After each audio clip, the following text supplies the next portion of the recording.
What was the question again?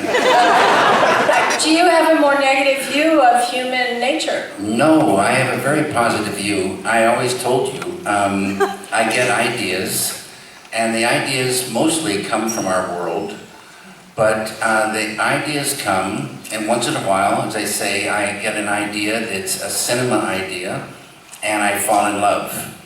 And then I just try to stay true to that idea and translate that to cinema. And some ideas have a more positive resolution and some not. Not so positive, yes. Okay. I'll try to talk about Lost Highway without giving anything away, but one thing I can say that Lost Highway presents sexual desire as an agent of destruction. Do you think that part of the power of sexual desire is that there's an element of risk? Oh, for sure.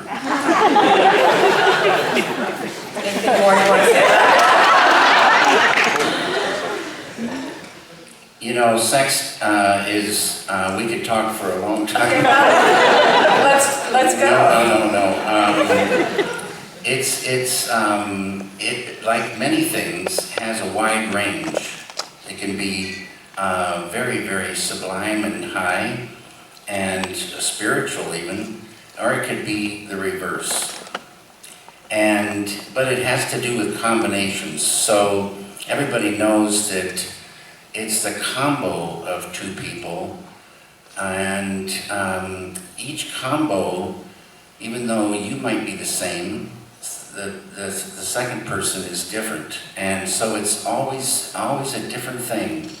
It's very fascinating. Yes, you have free will, and you can make decisions, and like I said, it's a kind of a battle between desire and the reasoning mind.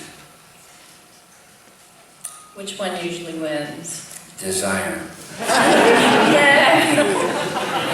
Okay, well, continuing with this theme. In 1986, we were talking on the set of Blue Velvet, and you said that they say love is blind, and it's true that people appear to be perfect when you're in love with them. Then little by little, you start seeing these blemishes and flaws. They seem to grow larger and larger, and the initial burst of feeling cools. Why does love die? Why do we stop being enchanted with one another? That's a real good question. I think it's familiarity, and it's like a car. You fall in love with a car, you save up your money or take a loan, and you're just thrilled with that car. And then you drive it, and you wash it, and keep it perfect, and you're so happy going along, and then about a year later, it's kind of dirty with some scratches. And you're driving along and you see another car.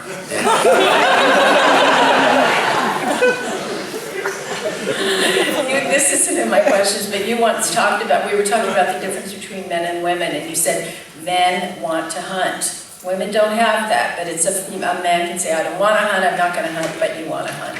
Yeah. You probably all know that. You once commented that people come into life with a karmic debt, and if you believe in reincarnation, it all makes sense. It may seem like some people get away with murder, but when you factor in reincarnation, it becomes clear that there's perfect justice in the world. So do you feel like everyone pays for what they do? Absolutely perfect justice in the big picture. Big picture, perfect justice.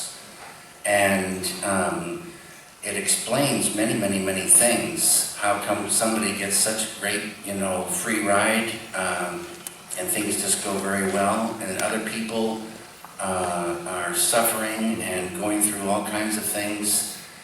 It's part of the story. We're, they say, charged with how we treat our fellow man. And so whatever we do to someone else, we are in effect doing that exact same thing to ourselves. Okay. What aspect of the future as you envision it is most alarming to you?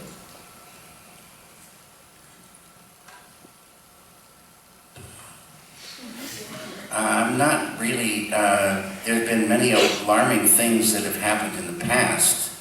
I think technology and reasoning mind are being tested right now. We have the technology to end, a lot of lives, and but I think more and more people are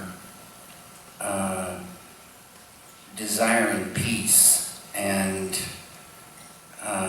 not wanting to kill one another. I support that. Talking about the future, your paintings have a really handmade feeling. All of your art, really, the presence of the painter is really there, and yet you've totally embraced digital technology. Do you think the days are going to come when the handmade, the touch of the artist will be gone? No, I think because of piracy, digital things become cheaper and cheaper, and they're easy to take and steal and share and whatever. But lithograph, for instance, is something that you can have, and when you have it, you see the beauty of the paper and the feel and smell of the ink, and it's so different from a digital print. So I think painting will always be alive and well, but the digital world opens up a whole other thing. Photoshop is one of the most magical tools going ever invented. It's incredible, and all these things. So you can almost, if you can think it, you can find a way to do it these days. So get the ideas. The lead character in Lost Highway makes a comment, "I like to remember things my own way, not necessarily the way they happened," which suggests there is no absolute reality. We create our own reality. Yeah, there is memory. Every single thing they say is recorded. People got a real idea of that with Snowden, is that his name? Mm-hmm, yeah. But everything is being recorded, and what was the second part of that question? Well, the question is, just because it's recorded doesn't make it true. We decide what's true. The way it's recorded is absolutely the way it happened. But our memory of it, as everybody here knows, we have this way of wanting it to be something that we can live with, and we alter the past in our memory. So how much power do we have to re-fictionalize our lives? Everybody's different, but a lot of power. So there's people who think they're creeps and they're really nice, and the opposite is true, I guess. Maybe so, maybe Yeah. so. The psychiatrist's office are full. Okay. You once made a comment about a psychiatrist. You said going to psychiatry is like spending hours telling somebody how thirsty you are when what you really need is a drink of water. Yes, it was very good. Yeah. Ideas come in, but I always say there's ideas for everything. So if you get an idea for a chair, in your mind on the screen, you'll see a chair. And you'll say, and it's a different kind of chair. And you fall in love with that. And then you notice what it's made of. It's made of steel and wood.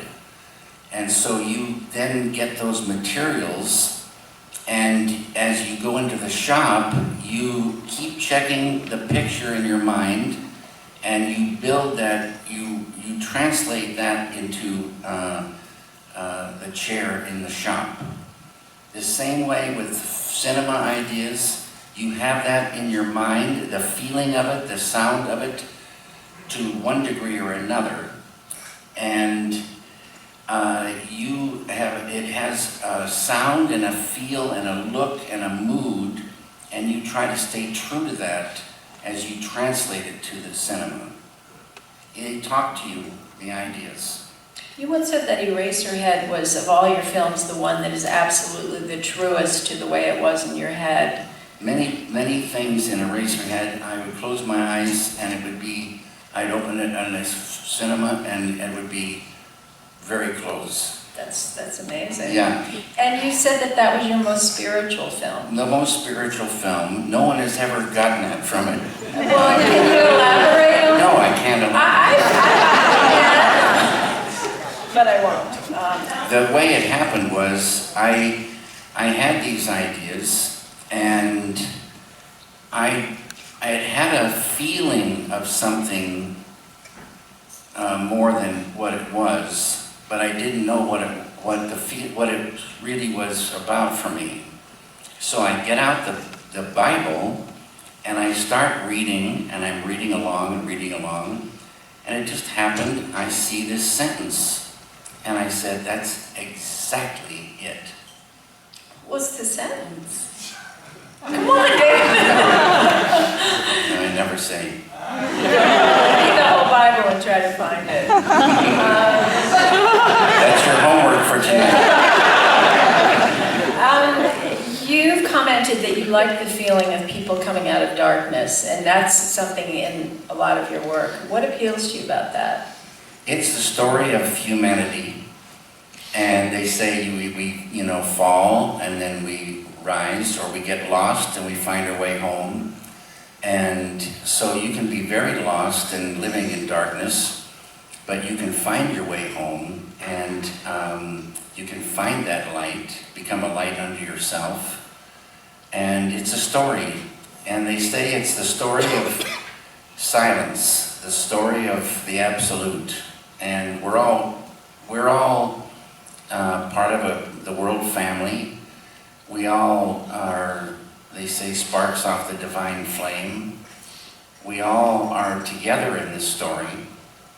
Everybody has something, a part to play, like Shakespeare says. It's really beautiful. We're on a big trip. Now Philadelphia has been, at least down here in Center City, has been cleaned up a lot. For instance, the academy where I went to school was almost black when I was there. It was completely soot covered, and you couldn't see red bricks. It was just a black building, but it had a beauty to me, a very beautiful patina. And even the streets seemed to be filthy, and there was no graffiti. Everything was pure. The buildings in Philadelphia were built in a very strong and good way. There was a great hardware store, Buck's Hardware, that I used to go to. Every place had a kind of a mood, but swimming in the atmosphere was huge fear and a chance for big violence. There was a feeling of corruption. There was a feeling of despair. There was a feeling of insanity. And it all sort of swam together. Now the city seems much brighter and cleaner and more ordinary to me.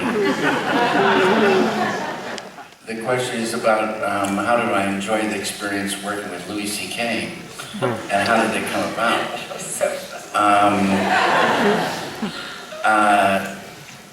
I think there were about 14 people ahead of me for that role. And I'll turn Louis down. Louis wrote me these letters. I said no a couple of times, then he'd write me another letter. And he wrote beautiful letters. And then I read the scripts, and the scripts were really great, really great. And Louis said they all came pouring out in one continuous waterfall of words and ideas. And I was really impressed. I didn't want to do it because it's a very frightening thing to act. But and I don't like to travel too much. And he got me to go from LA to New York and go into a hotel and go get an act. So he's a pretty incredible guy. But he was great to work with. He's talking about the deleted scenes of Twin Peaks on the new Blu-ray. And there's a song, One Dog Bark, that Angelo and I worked on those things. There is music for an album called Thought Gang, but it's never been out. It needs some more work. But we did that in the early 90s. It was way, way ahead of its time. I don't know when we'll get that up, but that One Dog Bark would be on that album. A portion of that is in the deleted scenes. Is there such a thing as a mistake, and how do you correct those things? Yeah, there are mistakes. But that's why I said to you about stay true to the idea and don't walk away from any element until it feels correct.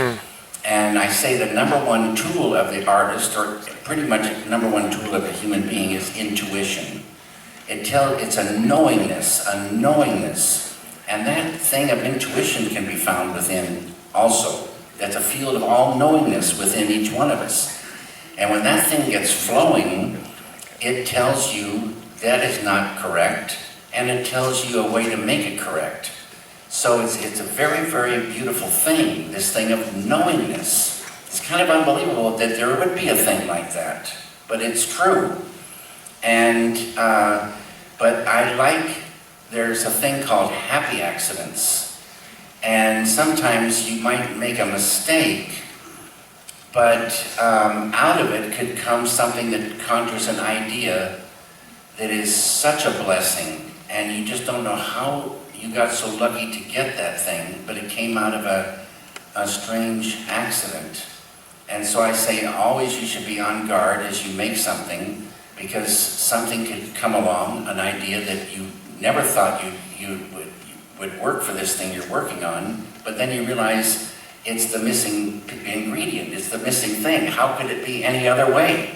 And you're just so thankful to get that. What I don't understand that they're sinister, the people making a film within a film in Mulholland Drive. I could explain. You can? Okay, remember there's the scene where Naomi Watts has to go audition for that part and she's like killer. But there's kind of these lascivious, creepy guys around her. It's like it's predatory. They're preying on her. Oh, I didn't feel that. Oh. Okay, never mind. I don't understand.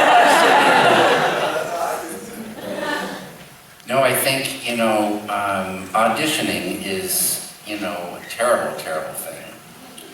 And I never make people read, a scene. I just talk to them. And so that scene, there are lots of game playing and politics and some kind of happiness in seeing people fail or suffer. It's a complicated business.